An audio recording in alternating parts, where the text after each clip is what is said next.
here. Don't. We don't need your plane in our country, nor your foot on our soil, nor your entourage in this country.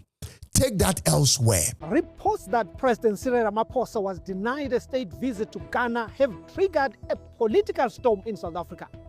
Pretoria insists the reports are false. Presidential spokesperson Vincent Magwenya says there was never any formal request for a state visit. Breaking news, guys, breaking news. I'm sure it's not a breaking news. Some people are already aware that South African president wanted to visit the Ghanaian president, which is John Dramani Mahama, and allegedly they said he declined. They said he declined his visit, which I don't know about that, if it's true or not. But anyway, that's what is, spreading on social media. Let's watch and we'll be right back. But the South Africans are, his spokesperson denied the state visit. So we don't know what's going on. So let's listen to them. Let's listen to their rejection, okay? And we'll be right back. Oof. Don't forget to subscribe, share your thoughts in the comment section below, and also turn on your notification, okay? So as soon as I upload a video, you'll be the first one to watch, all right? Reports that President Cyril Ramaphosa was denied a state visit to Ghana have triggered a political storm in South Africa. Pretoria insists the reports are false. Presidential spokesperson Vincent Magwenya says there was never any formal request for a state visit. Instead, South African officials sent inquiries to confirm arrangement for the next Ghana-South Africa Bi-National Commission meeting, a process already agreed upon during the Commission's last session in 2024. However, Accra says it has postponed all planned bilateral engagement following the recent xenophobic violence. And regardless of the diplomatic disagreement, the story has reignited a bigger debate. Is South Africa's image across Africa suffering because of repeated attacks on foreign nationals? Here is what South Africans think. I agree with South Africa with what they're doing, because I think South Africa is trying to fix their country. There are some things that you cannot correct just by simply doing nothing. So this is an action that the South Africans, the citizens, they're taking because the government is doing nothing about it. Personally, I think that Ghana is acting under pressure from an external source. I probably suspect Israel is pushing them to embarrass South Africa as much as possible.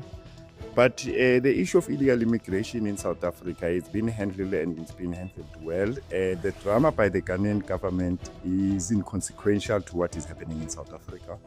Illegal immigrants should go back to your country. In the country, there should be people documented in the country. Pretoria says it has repeatedly condemned xenophobic violence, but each new incident raises fresh questions about South Africa's commitment to Pan-Africanism and whether enough is being done to protect migrants. While officials maintain that relations with Ghana remain strong, many Africans are watching to see whether South Africa can repair its image and restore the confidence of those who have long viewed it as a land of opportunity. Whether this controversy is about a postponed meeting or inaccurate reporting, it has once again placed South Africa's xenophobic problem Of the people, from the failures of the ANC government to something else, and African migrants happen to be the alternative. It's evident in how their spokespersons are moving from channel to channel in South Africa, trying so hard to respond to Ghana's rejection of their president's visit. The government of South Africa must be held accountable for all the crimes and damages caused to African migrants in South Africa. The double as expected. Ladies and gentlemen, many spokespersons of the South African government have been released all over the media spaces to respond to the news that government of Ghana declined Ramaphosa's state visit.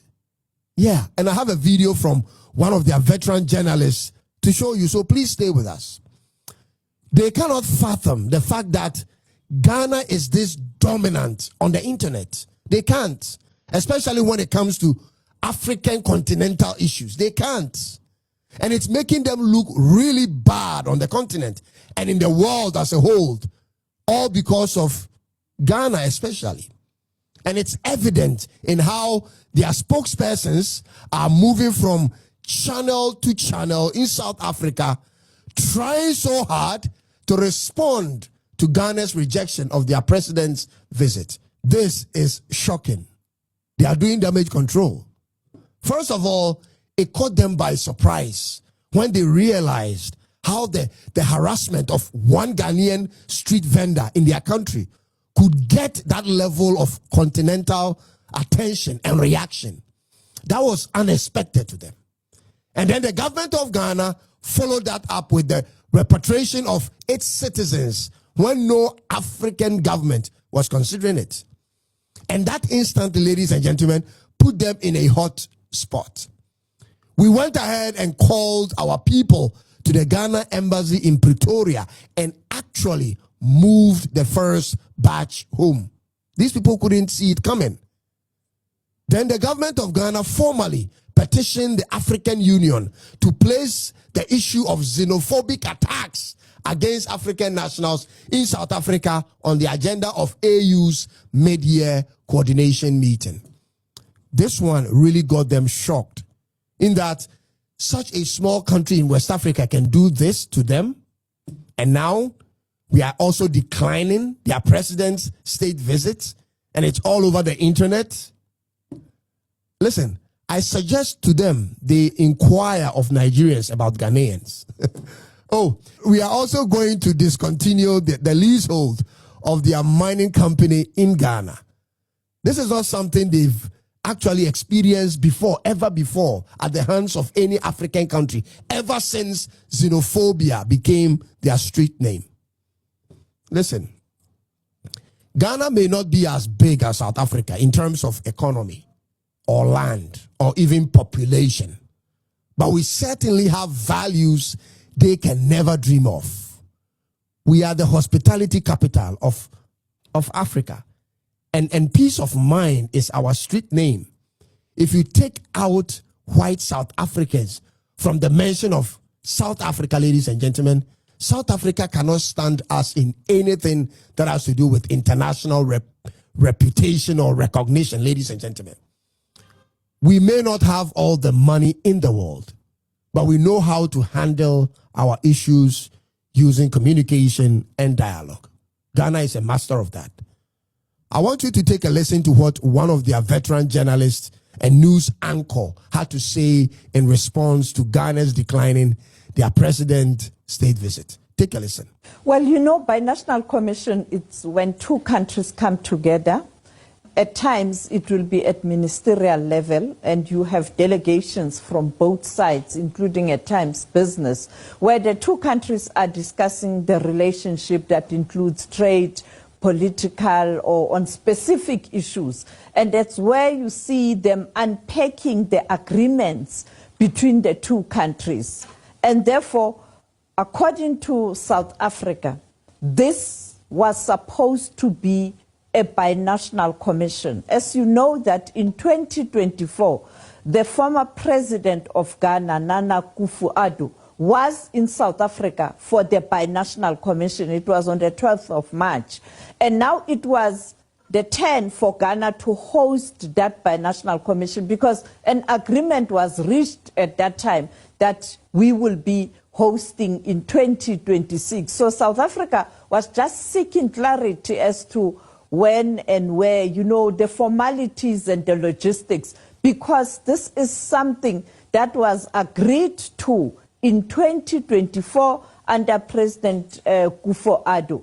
Now you have another president, John Mahama, and they were engaging at that level. And therefore, you had media from West Africa saying that it was a state visit. It was not a state visit. It was discussions, logistical issues in terms of whether the binational commission that was agreed to in 2024, an agreement that Ghana must host, will it still go ahead so that they can prepare as South Africa to travel to Ghana? I think her name is Sophie Mokoena. Now, this is what she has to understand.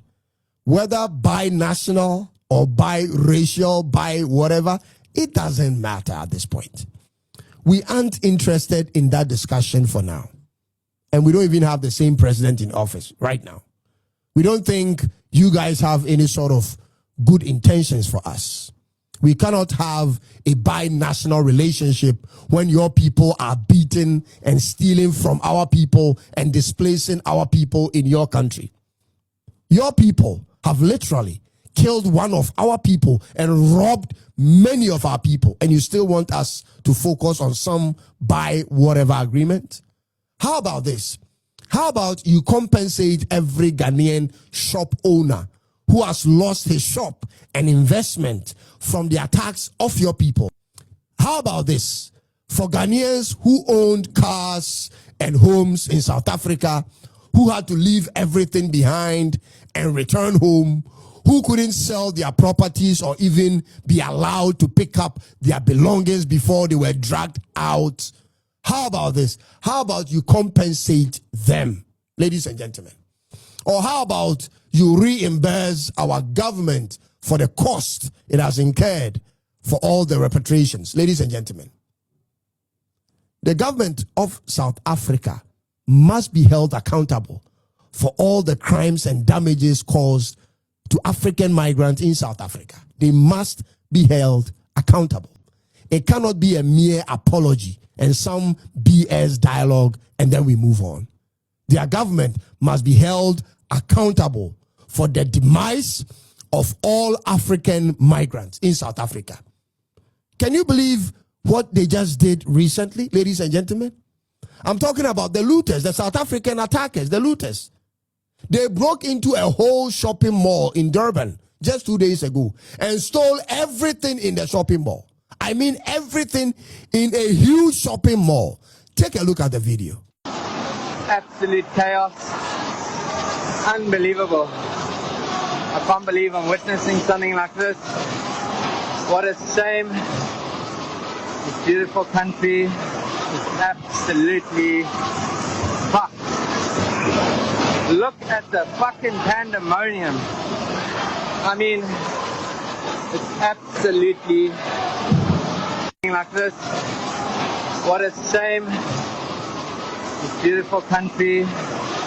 And while the South African government is playing blind to all these things and instead seeking for damage control without seeking for solutions to that problem, ladies and gentlemen, whilst they are doing all this damage control instead of looking for solutions, the Jacinta lady is still walking freely, moving from one podcast to another, talking about what they are going to do next. Ladies and gentlemen, the leadership of South Africa is complicit in this protest.